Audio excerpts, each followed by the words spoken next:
Binanggit nyo kanina kasi yung defense and prosecution, equal footing yan, hindi po ba? Pag merong hindi sa tingin niyo tamang pagtatanong, you can always object, di ba? Either you're sustained or you Yeah, are that is overruled correct. by the That is presiding correct. officer. Okay. Pero nakita naman to ng mga kababayan natin, no? Yung mga kung hindi umuubra yung defense dun sa kanilang cross-examination, for instance, there are certain senator judges who appear to have been taking up the cudgels for them. What do I mean by that? Kunwari, yung witnesses ninyo na dalawa, hindi po ba? Yung taga-NBI. Of course, their credibility was being assailed by the defense. Naturally, trabaho nila yan eh. Pero parang mas matindi yung pag-a-assail at pagdi-discredit dun sa witnesses ninyo ng mga senator judges. In particular, si Senator Robin Hood Padilla. So, paano yun? Kasi Well, ano yun eh, it's natural also, Christian, that the opposing senator judge nga pala, no? But for the defense, of course, it's natural that they will be impeaching the witness of the prosecution. By impeaching, ibig sabihin you're trying to destroy the credibility, no? The same is true pag naglatag din ang defense ng kanilang witness. Of course, we will try to impeach also the credibility of their witness, no? precisely. Kaya lang, yung questions syempre ng mga senator judges, depende na lang sa mga nakakapanood how you appreciate that. If the questions are still within the clarificatory questions or kung ano man ang interpretation ng ating mga kababayan. Ako na lang mag-interpret kasi ayoko namang magpakatanga dito, Congresswoman eh, no? Kunwari yung tanong ni actually manifestation yung kanina, di ba? Yung kay Honorable Senator Robin Hood Padilla. Yung sinabi niya na yung dalawang witnesses ninyo may mga kaso ng perjury. And he assumed na talagang totoo yun. Merong kaso yung dalawa. Kaya dapat daw maghanap kayo ng mamaayos sa witness.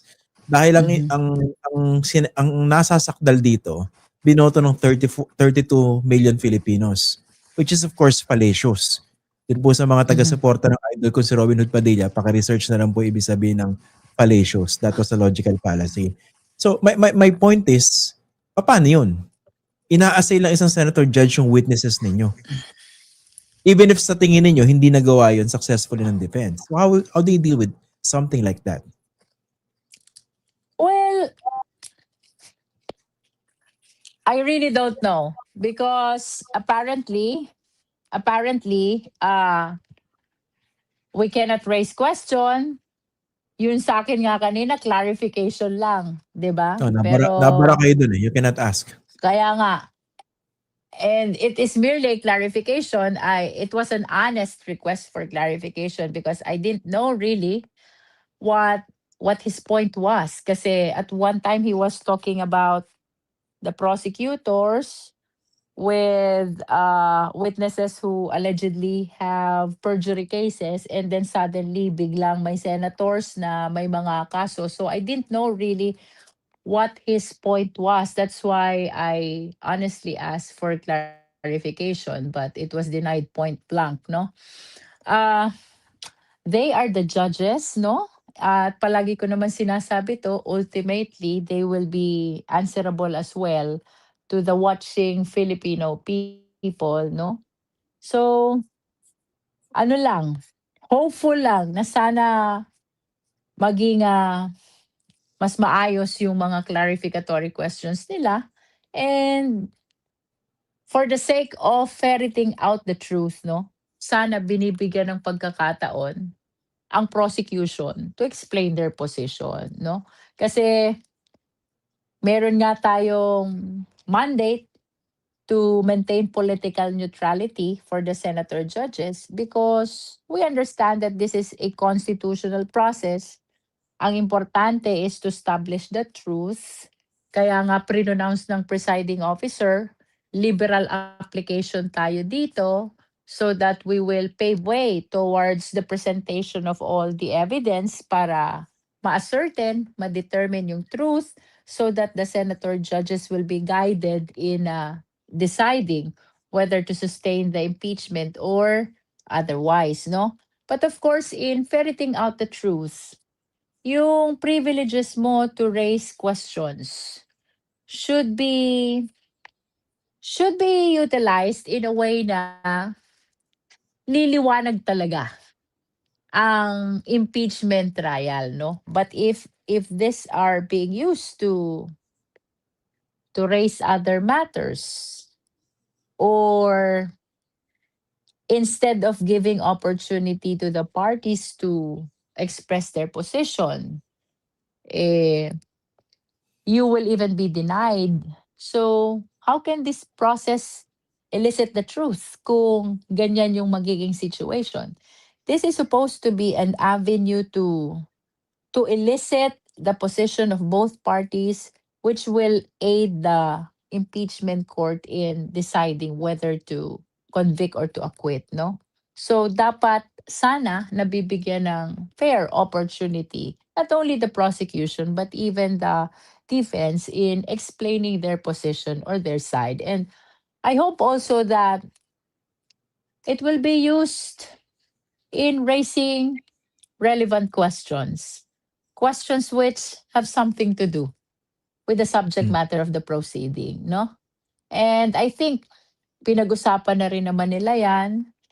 As a matter of fact, may mga ni-refer na sila sa Senate as legislative body, no? Because they believe that those should not be raised in the impeachment court. So I hope they will be consistent towards that point. Mm. I suppose 'di ba nung hindi pa nagsisimula yung trial, nag-prepare po kayo, no? Yung House prosecutors kasama yung private prosecutors on how to deal with not just with the defense, no? But also with certain senator judges. 'Di ba? Kasama yun sa preparation natin ng impeachment court. Ang tanong ko po ganito. How much of your predictions when it came to these senator judges actually became a reality na nagsimula na po yung trial? Or baka naman even worse? Parang yung mga anticipation ko naman ay nangyayari Nangyari. talaga. Okay. Oo. Kasi no, naalala ko lang nung 2012 Corona impeachment trial. Na-cover ko po kasi yun eh. Hindi ko maalala na merong ganito kagarapal na senator judges. Of course, very colorful yun, no? Because you had Joker Arroyo, you had Miriam Defensor Santiago. Very colorful yung mga discussions, di ba? Pero hindi ko maalala na ganito katindi yung pagpapakita ng bias ng ilang senator judges. But you know what? I've been watching the videos of the past impeachment trial, no? Talaga siguro very challenging if we still have Miriam Defensor Santiago in the Senate. Mabigat 'yun. I saw the video, the way then Senator Miriam Defensor Santiago was raising question and was reacting to the defense and the prosecution. Talagang that one is tough, no? That one is tough. Kaya siguro pinakamatindi na 'yon. Oo, tsaka yung lead house prosecutor no, kung paulit-ulit na pinahiya ni Miriam Santiago, parang nagre-recite sa sa first year law school. But you know what, Christian, no? What actually is happening in the impeachment court? Yung naging encounter ko with some senator judges so far, these are exactly the same things which are happening in trial court when I was still practicing, no? So there are times na i-call out ka ng judge, no? There are times naman na pupurihin ka ng judge. Iba't iba eh. Depende nga eh sa estilo din nung judge. Pero ang concern ko lang, sana lahat ng mga mare-raise na issues sa court, whether it is an impeachment court or a regular court, it should be relevant always to the subject matter of the proceeding. Okay. O sige po, lastly, no? So magre-resume yung trial next Wednesday. Okay? So tama ba yung confidential funds na po yung pag-uusapan dito? Yeah, that's correct. Confidential funds, start na po tayo. And I think it was announced naman kanina during the trial before we adjourned, no? We will be presenting the two land bank managers. That will Mm. be this coming Wednesday. Okay. Tapos lastly, dahil nag-order pinayagan na isubpoena itong bank records ng Vice President, does it mean na mabubusisi na po ba yun isa-isa or not necessarily? Kasi subpoena pa lang po yung pinag-uusapan dyan eh. Well, let's see kung ano magiging response ng bangko, no? Ng bangko, ng BIR at saka ng AMLAC, no? That is with respect to the subpoena na naging subject matter ng oral argument ni Congressman Chel Jokno.